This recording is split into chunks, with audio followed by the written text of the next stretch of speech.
Hello everyone, my name is Ivan, and in today's episode of Overhauled In Depth, we're going to be diving into the immense amount of effort behind the world rework. Yes, among the other major changes to the game, we secretly did a major update to all locations in Overhauled too. Some may have already been spotted in the Overhauled trailer, but we'll take a closer look at them here in this video. Let's get started. We've added countless new objects to the game, such as roads, cars, homes, fences, and other related buildings and structures, which, along with the newly added vegetation to stations, are sure to really bring just that little spice of life to each and every locale. Due to massive optimizations done on these objects, as well as general optimizations done on physics and rendering, these densely packed stations now run faster than before, even when they were barren, and even with the additional graphical features. All stations were updated. While some retained their old layout, others received entirely new, complete overhauls, looking almost unrecognizable to their previous selves. Passenger stations have been added too to all towns for future use. If you want to roleplay some passenger trips in the meantime, you can spawn passenger cars using the new spawner feature available in the options menu. Here you can see some sneak peeks of the steel mill, goods factory, and city southwest, but the real crown jewel of the valley is the new harbor. This once small, quaint port of call has been totally and entirely transformed into a massive, sprawling, fully fledged port with multiple yards, a roundhouse, a military pier, as well as housing, a shop, and even a single roundabout. With most of the valley's industries in one way or another interacting with the harbor, it was always aimed to be the largest, most complex area in the region. This makes for some really interesting shunting jobs, with its sprawling yards really lending itself to shunting as a profession at this seaside locale. Many of you will be pleased to learn that many locations have received all new functioning turntables. These are immensely useful when planning to do your trips in the opposite direction. A few include roundhouses, such as Machine Factory in town, where you'll find a few locomotives to use for your work around the valley. Turntables can be controlled in several ways. By operating the lever in the control shed, by mouse scrolling while looking out the window in non-VR, and by physically pushing the turntable around. Using turntables is free of charge. Naturally, with the large changes to every station around the valley, we've redone all of the schematic maps to match. Just look at this chunky thing.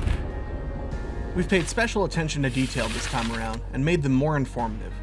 Now, on each map are the locations of station offices, where you'll take jobs, buy licenses, and pay fees.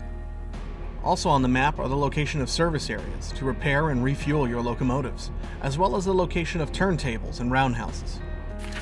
All locations now have dedicated overview pages to help you find your bearings before diving into the yard-specific maps, at the same time making it more challenging to navigate your way in and around the larger complexes. To help you get around the schematic book, we've added a navigation bar at the bottom of each page, letting you see where you are in the book, as well as where a particular station is within its stack of pages. This becomes particularly useful when hauling multiple jobs at once, and trying to quickly plan out your route while trying to make the ever-approaching time bonus limit. The Overhauled update generally brings a lot more color to stations, and that wouldn't be true without the all-new container liveries. Containers now visually represent the brand of the cargo manufacturer or a shipping company that they originate from, such as, for example, Neo Gamma Apparel, or Gorsk's You Build It Furniture, and even Tsunomi's Monopoly on cat food. And it's sure to add a bit of flavor to more traditional hauls. With the growth of industry in the valley, the government has decided it's the right time to increase its presence in the region.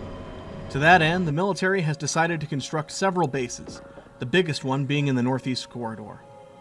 The main base, serving as seemingly a depot for military cargo, like ammunition and will often have you transporting some of the more dangerous and sensitive cargo in the valley, and will require a special license to take jobs to and from.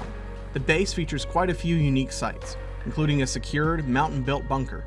You can, however, access military bases and their jobs only if you own the military license.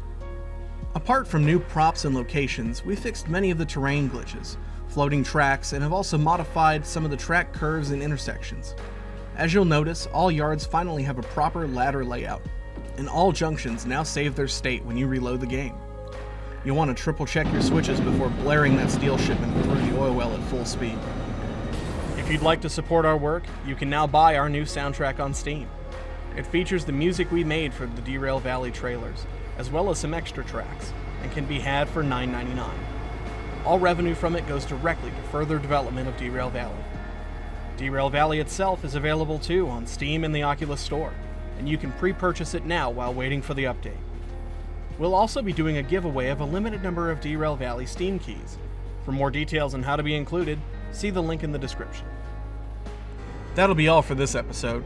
On the next episode of Overhauled In-Depth, licenses, fees, and the oh-so-dreaded insurance. For now, drive safe, and we'll see you in the valley.